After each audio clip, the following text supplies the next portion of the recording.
F7 কি আসলেই মুড়ির টিন, নাকি এটা অত্যাধুনিক প্রযুক্তির বিমান? আসুন জেনে নেই। সোশ্যাল মিডিয়ায় অনেকেই বলেছেন বিমানগুলো 1965 সালের কেনা। কেউ আবার বলছেন যে এগুলা 50-এর দশকের রাশিয়ায় তৈরি MiG-21-এর চাইনিজ কপি। আসল সত্যটা কি সেটা বোঝার জন্য আমাদের শুধু একটা ছবি দেখাই যথেষ্ট। বিমান বাহিনীর যেই বিমানটি সম্প্রতি ক্র্যাশ করেছে, এক্স্যাক্টলি সেই বিমানের একটা পুরান ছবি এখানে দেখানো হলো।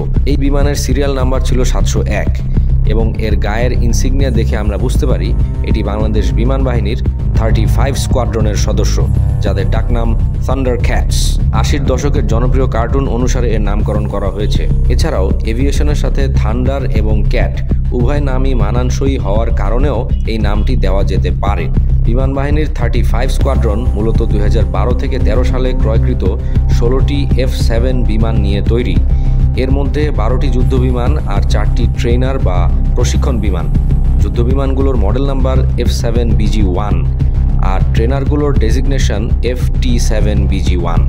এই বিমানগুলো চীনের চেংদু এয়ারক্রাফট কর্পোরেশন তৈরি করেছে। এই 16টি বিমান তৈরির পর চেংদু F7-এর প্রোডাকশন লাইন বন্ধ করে দেয়। অর্থাৎ এইগুলো হলো F7 সিরিজের সবচাইতে নতুন বিমান। তাই এই বিমান 1965 সালে তৈরি, এই দাবিটা একদমই ভিত্তিহীন।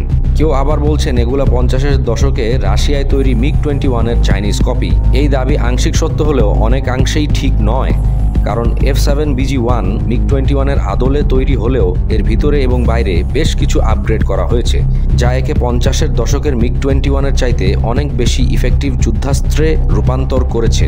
আমরা ক্র্যাশ করা বিমানটার সাথে 50-এর দশকের MiG-21-এর একটি তুলনা করেছি। এদের সবচেয়ে বড় পার্থক্য হলো ককপিট। প্রাচীন আমলের MiG-21-এর ককপিটের সকল ইনস্ট্রুমেন্ট অ্যানালগ ছিল। এগুলো মূলত ঘড়ির কাঁটার মতো দেখতে, ডায়াল এবং গেজ।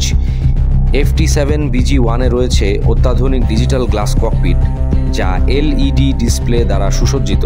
এটা MFD বা মাল্টিফাংশন ডিসপ্লে নামে পরিচিত।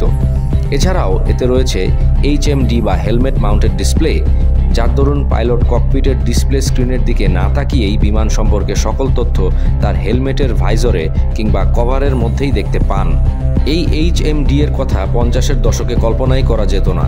পুরান MiG-21-এ ব্যবহৃত RP-21 সাপফির রেডার এর পাল্লা ছিল মাত্র 20 কিলোমিটার। F7BG-1-এ ব্যবহৃত দূরপাল্লার রেডারের দৃষ্টিসীমা 80 কিলোমিটার প্লাস। অর্থাৎ চীনের PL-12 বা PL-15 মিসাইল সংযোজনের মাধ্যমে এই বিমানকে BVR বা বিয়ন্ড ভিজুয়াল রেঞ্জ সক্ষমতা প্রদান করা সম্ভব। এতে পাইলট পেয়ে যায় দৃষ্টিসীমার বাইরের শত্রুকে ঘায়েল করার সক্ষমতা, যা পুরাতন মিগগুলোতে কখনোই সম্ভব ছিল না। এছাড়াও পাইলটের নিরাপত্তা এবং সুরক্ষা নিশ্চিত করার জন্য FT7BG-1-এ 2019-20 সালে সংযোজিত হয়েছিল বিশ্বখ্যাত মার্টিন বেকার কোম্পানির তৈরি অত্যাধুনিক মার্ক 10 ইজেকশন সিট। এই সিটের 0-0 সক্ষমতা রয়েছে, অর্থাৎ শূন্য উচ্চতা এবং শূন্য গতিতে ইজেক্ট করলেও এই সিট পাইলটকে বাঁচাতে সক্ষম। এ ধরনের কোনো অত্যাধুনিক ইজেকশন সিটও 50-এর দশকের MiG-21-এ পাওয়া যায় না। এখন অনেকেই প্রশ্ন করবেন, তাহলে বাংলাদেশের সাম্প্রতিক ক্র্যাশে পাইলটকে বাঁচানো কেন সম্ভব হলো না? এই প্রশ্নের উত্তর দেওয়া মুশকিল। পৃথিবীতে কোনো প্রযুক্তিই শতভাগ এফিশিয়েন্ট নয়। ফেল প্রুফ বলতে আসলেই কিছু নেই। জিরো হাইটে ইজেকশনের পরে যদি কেউ গাছের ডালে বা অন্য কোনো স্থাপনার সাথে আঘাত পায়, তবে কোনো ইজেকশন সিটই আপনাকে রক্ষা করতে পারবে না। অনেক সময় পাইলটরা সিভিলিয়ান ক্যাজুয়ালিটি কমানোর জন্য ইচ্ছা করেই ইজেক্ট করেন না এবং তাদের জীবন দিয়ে নিশ্চিত করার চেষ্টা করেন যাতে অন্য কেউ মারা না যায়, যে ক্ষেত্রে আসলে ইজেকশন সিট থেকেও লাভ নেই। সাম্প্রতিক ক্র্যাশের ক্ষেত্রে কোন ঘটনা ঘটেছে এটা বলা মুশকিল, যেহেতু জাতীয় নিরাপত্তার স্বার্থে এই ক্র্যাশ রিপোর্টগুলি গোপনীয় রাখা হয়। তাই বাংলাদেশে সম্প্রতি ক্র্যাশ করা F7-কে 50-এর দশকের রাশিয়ান বিমানের চাইনিজ কপি বলাটা অবশ্যই বিভ্রান্তিকর।